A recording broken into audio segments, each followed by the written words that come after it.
Cargill's WrestleMania matchup is continuing to get teased, so we'll see the latest there. We'll also check out what's up with Bianca Belair, the Wyatts, and more.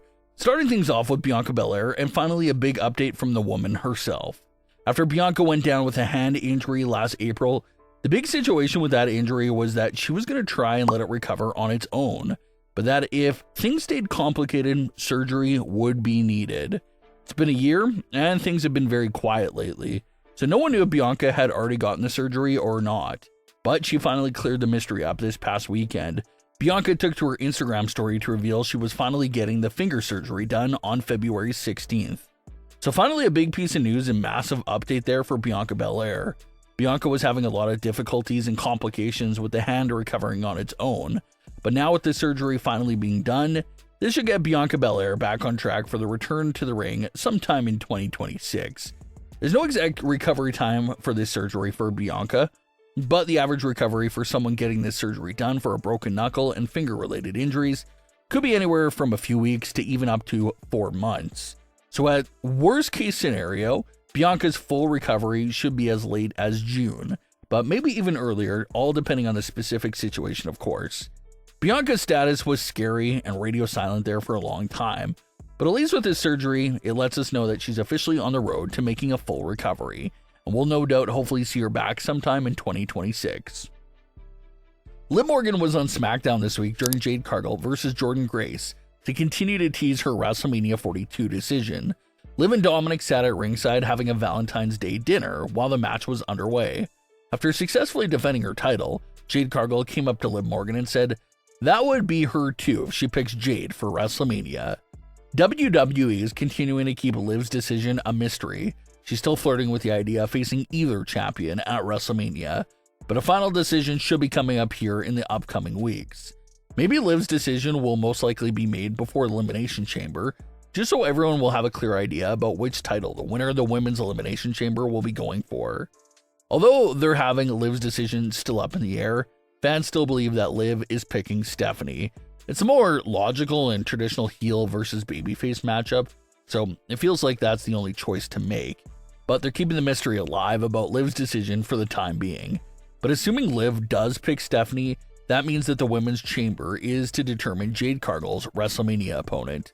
Reports claim this week that Jade's WrestleMania opponent is still up in the air at this current moment, but it certainly seems like February 28th is the deadline for WWE to figure out Jade Cargill's WrestleMania 42 plans, because whoever wins the Chamber match is most likely facing Jade at WrestleMania. So far, the women that have qualified for the match include Tiffany Stratton, Rhea Ripley, and Alexa Bliss. What is interesting though is that WWE dropped a subtle teaser on the February 13th edition of Smackdown. While Rhea Ripley and Io Sky were hanging out backstage, Jade Cargill came up to them and had a brief stare down with Rhea Ripley before continuing to make her way to the ring for her match. It was a very brief moment, but still significant and worth talking about because this is a potential matchup for WrestleMania 42. Rhea Ripley has already qualified for the Women's Elimination Chamber match, so if Rhea wins that match, she very well could be headed to WrestleMania 42 to face Jade Cargill for the WWE Women's title. So just a very subtle little teaser that they threw in there that's definitely worth acknowledging. The women that have qualified for the Women's Elimination Chamber so far are all massive names, so no matter who it is, Jade Cargill will have a huge opponent for WrestleMania 42 either way. Now let's get back into things with the Wyatt Sicks. It's been a while since we last spoke about what the Wyatts have been up to, and that's simply due to the fact that their current storyline and program right now just really isn't interesting. They're in the middle of a long feud with Solo Sikoa and NFT, but even with their program currently happening for them, the Wyatts still feel pretty directionless. They haven't really been up to anything worth talking about, nothing you can really sink your teeth into, so it's been hard to dive into their story and talk about it because there's just not much substance there.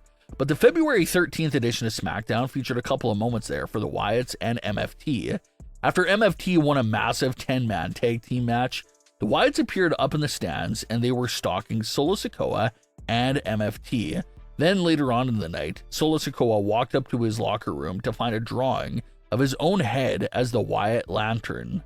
And this was a pretty cool moment because it shows that the Wyatt Sicks are stalking Solo Sikoa and MFT, but it also brings back an old trait for Dexter Lumis's character.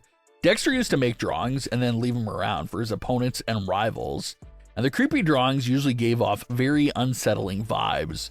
It's been a while since Dexter brought out his drawings. The last biggest time probably had to be during the feud with The Miz back in 2022. That moment right there of Solo Sikoa finding the art in his locker room is the big return of Dexter's drawings. It's been so many years since we last saw Dexter's art featured in a storyline, so a lot of fans love seeing that little detail right there. A nice little way for Dexter and his abilities to be showcased here during this time with the Wyatt Sicks. And it'll be cool if they keep doing things like that for the Wyatt Sicks.